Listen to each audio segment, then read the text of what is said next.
The Holy Gospel according to Luke.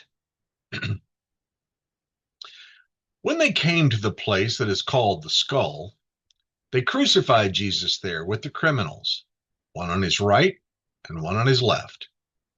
Then Jesus said, "Father, forgive them, for they do not know what they are doing." And they cast lots to divide his clothing. And the people stood by watching. But the leaders scoffed at him, saying, "He saved others. Let him save himself if he is the Messiah of God, his chosen one." The soldiers also mocked him, coming up and offering him sour wine and saying, "If you are the king of the Jews, save yourself." There was also an inscription over him, "This is the King of the Jews." One of the criminals who was hanged there kept deriding him and saying, "Are you not the Messiah? Save yourself and us." But the other rebuked him, saying, "Do you not fear God, since you are under the same sentence of condemnation? And we indeed have been condemned justly, for we are getting what we deserve for our deeds, but this man has done nothing wrong." Then he said, "Jesus, remember me when you come in your kingdom." He replied, "Truly I tell you, today you will be with me in paradise." The gospel of the Lord. Well, seems like an odd text. We're coming up on Christmas, and yet here we are talking about the crucifixion. Well, of course, that's because next Sunday is Christ the King Sunday. And what made him the king over us was the beginning of his kingdom. It was all beginning to take place now. So this passage in Luke, it describes the crucifixion of Jesus at Golgotha, the place of the skull. He's flanked by two criminals. Some translations, you might remember, refer to them as thieves, but they weren't thieves.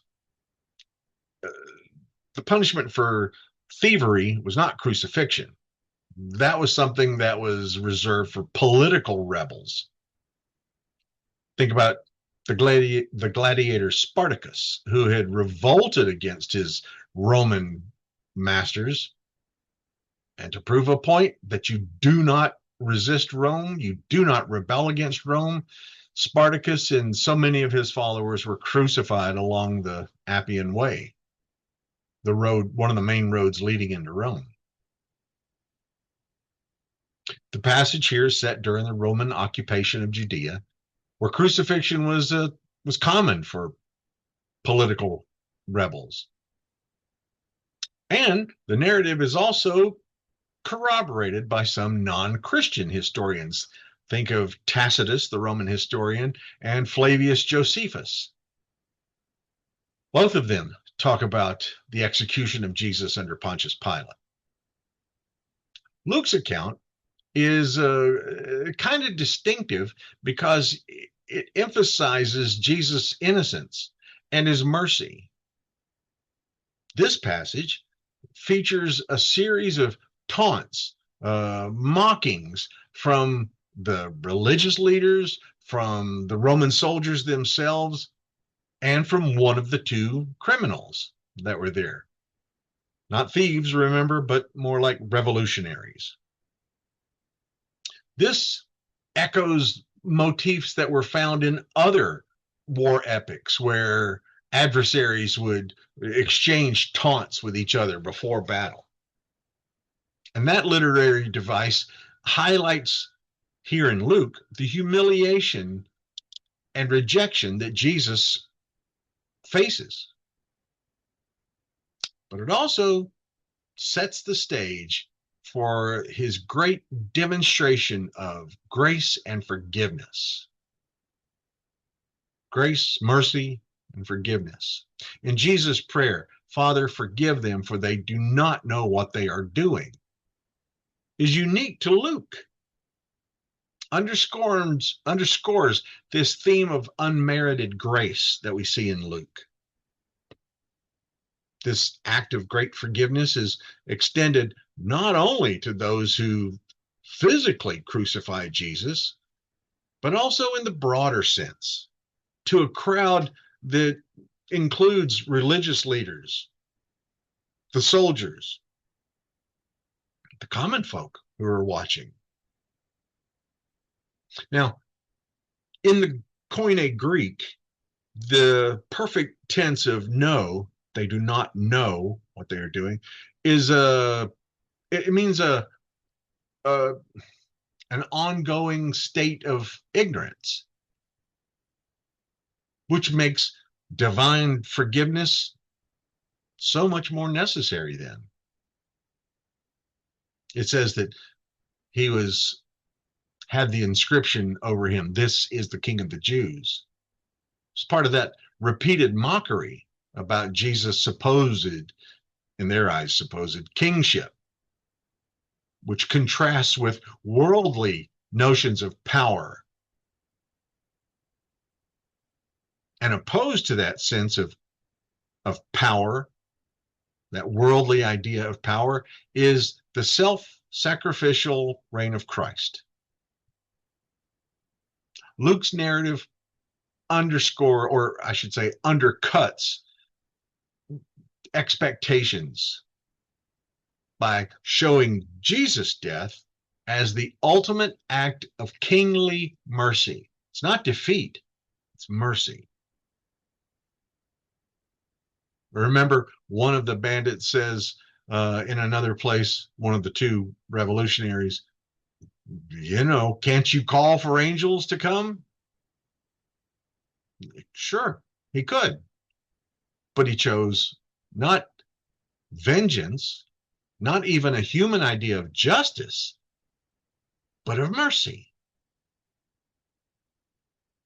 This dialogue between Jesus and the two criminals kind of crystallizes the possibility of redemption even at the point of death. Even at the last moments, redemption is available. This repentant criminal recognizes the innocence of Jesus. And then his plea, Jesus, remember me when you come into your kingdom. It brings out this promise of paradise. And that shows the transforming power of faith and of grace. Sure, the passage also reflects the complex interaction between Roman authority, Jewish religious leadership, and popular crowd sentiment. The ambiguous they do not know what they are doing. They who crucify Jesus actually implicates multiple groups, a widespread complicity, which calls for us to recognize the universality of our need for forgiveness. We all need forgiveness. The crowd being rather passive, and the leaders' rather active mockery highlights the different response that they have, the different responses that they have to Jesus' own message and mission. Luke places this scene at the climax of his gospel, emphasizing Jesus' role as the merciful king whose reign is defined by forgiveness and inclusion.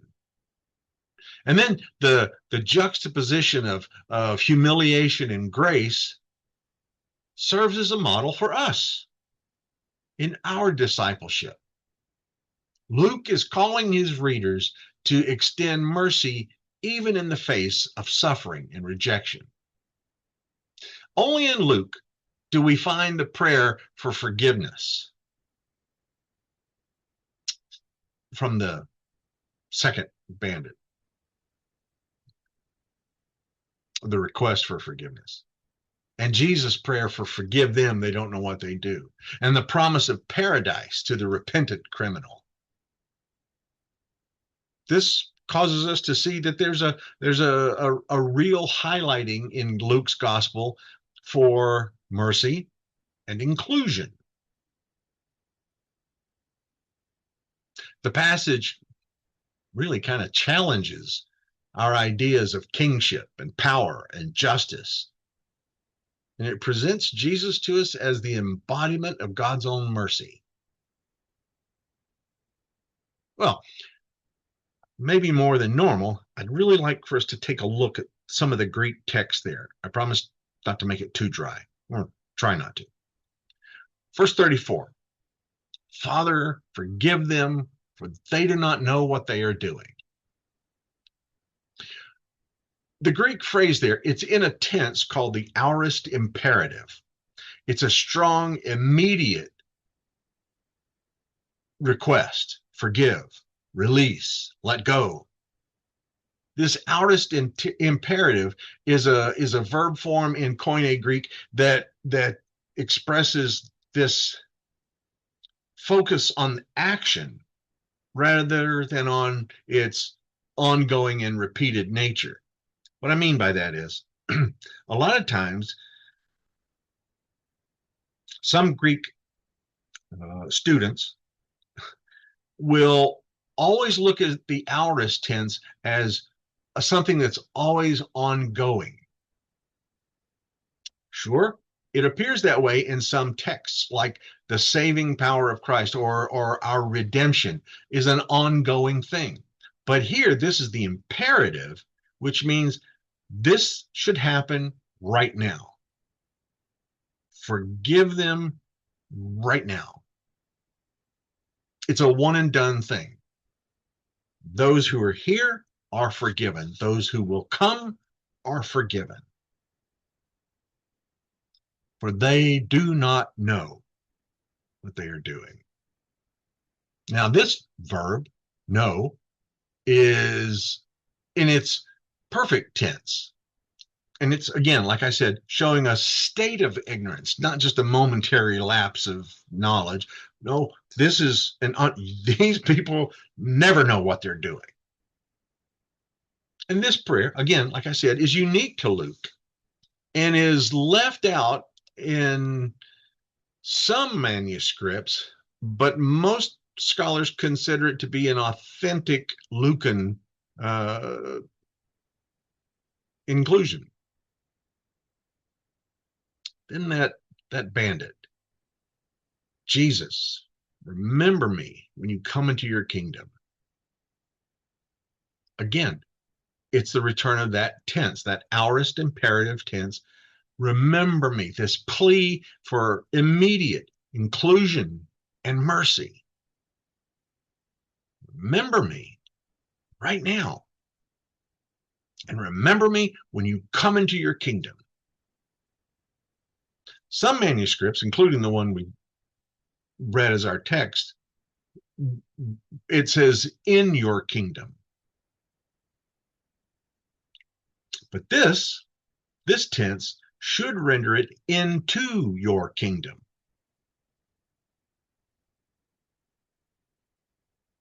In the kingdom that is coming up right now. As you are even coming into your kingdom, remember me. And then those great words of Jesus. Oh my goodness. Truly I tell you, today you will be with me in paradise. He's emphasizing today, he's emphasizing that salvation, his forgiveness, the mercy extended toward him is immediate. Right now. Not something you got to wait on, not something no, it's immediate. And then the paradeisos, paradise. It's actually a term that was borrowed from the Persians. It was actually used in the Septuagint, which is the Greek manuscript of the Greek translation of the Hebrew Bible. That word paradise is used to describe the Garden of Eden. In Jewish literature, it's often considered the place of the righteous dead. That's in later Judaism, or well, preceding Jesus, but later than some of the Hebrew Bible stories. Well, This, the whole idea of paradise is something really quite remarkable.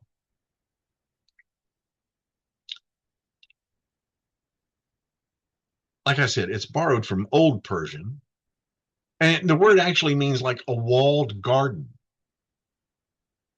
even a park. This is the place, and even in using it in the Greek Septuagint version of the Hebrew Bible, it symbolizes a place of perfect fellowship with God. Okay, now we're coming close to the point. And yes, we are getting to the point. The earliest biblical reference to paradise, the Garden of Eden, place of beauty, place of abundance. And it's a place of direct communion with God. After the fall, Eden becomes a symbol of lost innocence, of lost fellowship, and a symbol of the hope of restoration. In Second Temple Judaism, which was after the return from Babylonian captivity and all like that, paradise became associated with, remember in Luke 16 when it talked about Lazarus being in the bosom of Abraham, a place of rest for the righteous dead. And Jewish literature also envisioned paradise as the reward for the righteous after death, a theme that we would find in other apocalyptic writings, not included in the Hebrew Bible or in the Christian New Testament. So when Jesus is telling the repentant criminal, today you will be with me in paradise, he's assuring him of immediate fellowship with himself, with Jesus, after death. This isn't just a promise of future resurrection, but of a conscious, blessed existence in God's presence beginning at death. And that phrase, with me, today you will be with me in paradise, is crucial. Paradise is defined now by being in the presence of Christ. It's not a location, it's wherever Christ is. And Paul's vision in 2 Corinthians chapter 12, Paul describes being caught up into paradise. He equates it with the highest heaven, a place of unspeakable, wondrous communion with God. Then in Revelation, paradise is the place where the tree of life is found, which is also echoing the Garden of Eden and pointing to the final restoration of all creation. This is what Jesus is promising, not only to the thief, but to us.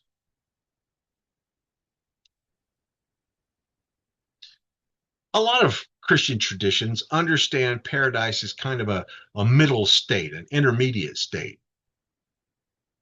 The blessed existence of the righteous between death and the final resurrection. Some people have pointed to Paul's statement in 2 Corinthians chapter 5, where he says, about being at home with the Lord, that supports that. Okay. But paradise is both a present reality and a future hope. The new creation. Revelation talks about the new heaven, the new earth. But the concept of paradise just resonates with this universal human longing for restoration, for peace, and for communion with God. That's why in the Byzantine litany, that we say at funerals, give rest, O Christ, to your servant with your saints. They're longing for rest, for peace, but also that communion. Both Jewish and Christian traditions draw on this image of the Garden of Eden as the original paradise and a return to it. And if you ever sat through any of my classes on the book of Revelation, we know that that is the goal, that is the longing, is basically a return to Eden, where both branches of the family, Jewish and Christian, find themselves back to where we spiritually began, in a place of communion with God. Well, paradise awaits us all. But once again, I return to a theme of mine that, like eternity or eternal life, it's not something we had to wait for. It's not something that is something far off. It's something we can enjoy today. It's something we can experience here, now. And that is only reinforced by those great words of Jesus to that criminal: today, today, you will be with me in paradise, with me. Where is paradise? It's wherever Christ is. Where is Christ? Wherever the body of Christ is. Why are we looking for a paradise to come when we have a paradise right here with each other? Thanks be to God for that.